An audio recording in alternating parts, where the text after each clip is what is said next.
surrendering its sovereignty to a world government. Hooray. World government is coming. Deal with it. Robert Wright, senior editor of the New Republic, writes that much power now vested in the nation-state is starting to migrate to international institutions. World government, he claims, is probably in the cards.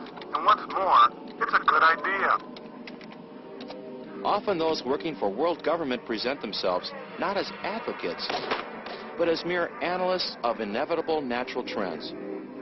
By casting the steps toward world government in a favorable light, the public to accept what lies ahead.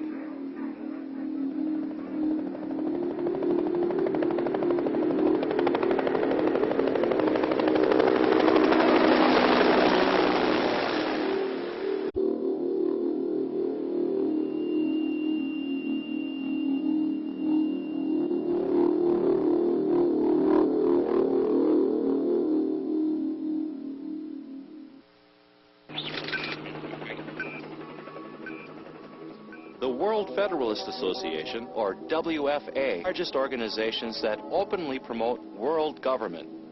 Periodically, the WFA extends a Global Governance Award to a prominent individual pushing for the same goal. Former CBS anchorman Walter Cronkite was among the recipients of the WFA award. Thank you very much.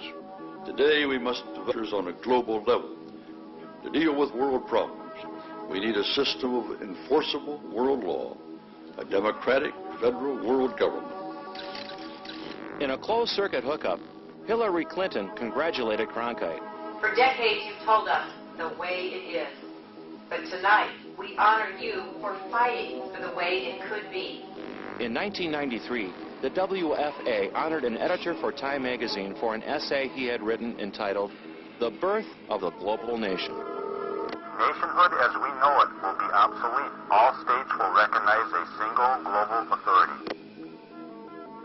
After receiving the award, the editor, Strobe Talbot, was appointed Deputy Secretary of State in the Clinton administration. In February of 2000, the New York Times allowed the WFA a full-page ad to spread its globalist propaganda.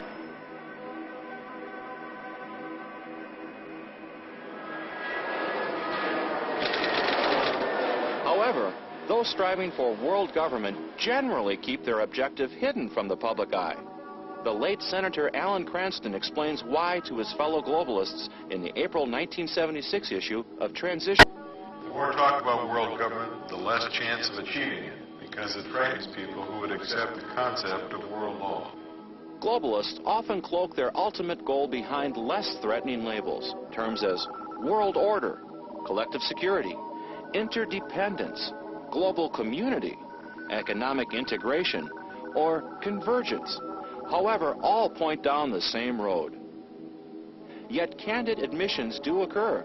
Occasionally, they even expose official policy. One of the most blatant is recorded in a confidential 1961 study. Commissioned by the U.S. State Department, a world effectively controlled by the United Nations directly states the key point. It is world government we are discussing here.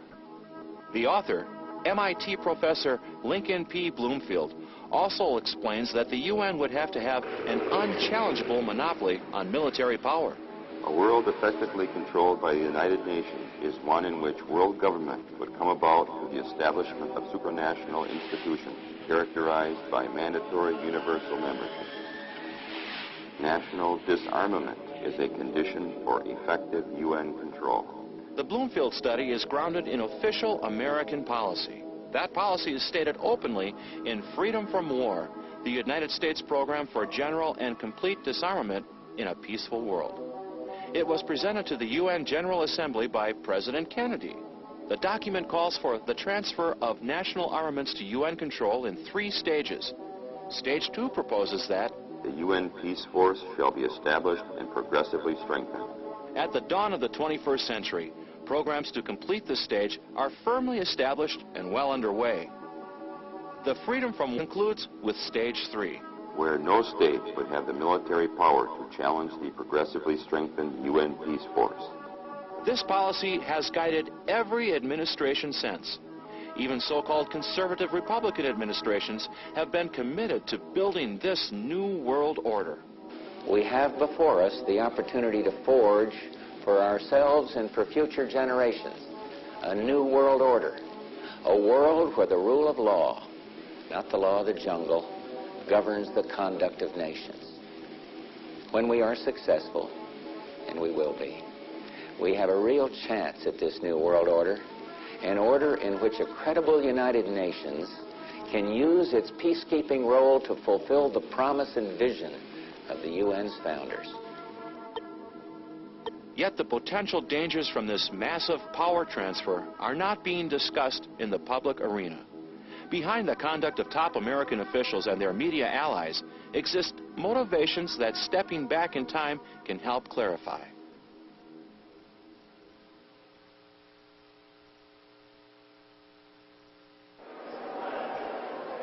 The framers of the Constitution had a profound understanding of human nature. They knew that even the best of men could not be trusted with power.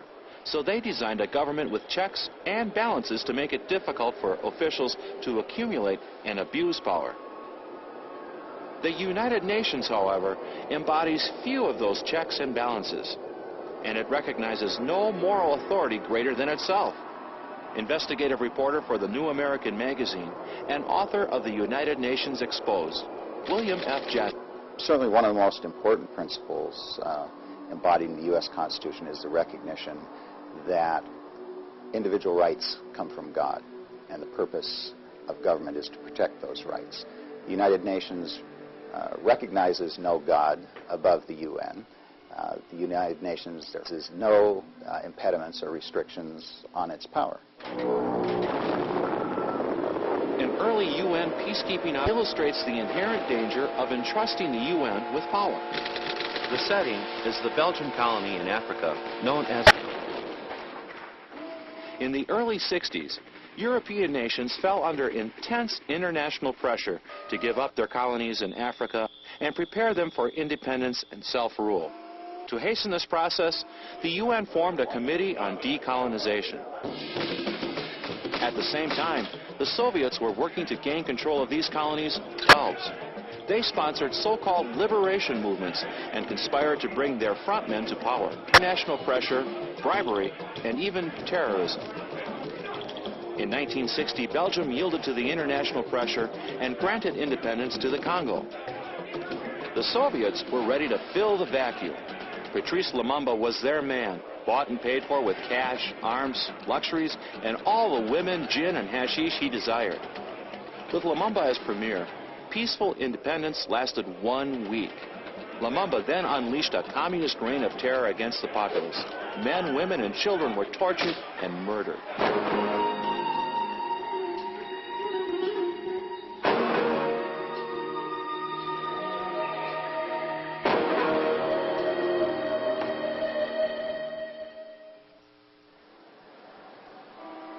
Amidst the terror in the Congo, the province of Katanga remained, by comparison, an island of peace.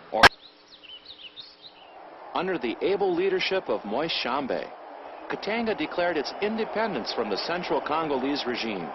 "I am seceding from chaos," declared President Tshombe, a devout Christian and an ardent anti-communist. For a brief moment, the courageous people in this infant nation stood as the singular testament to the capability of the newly...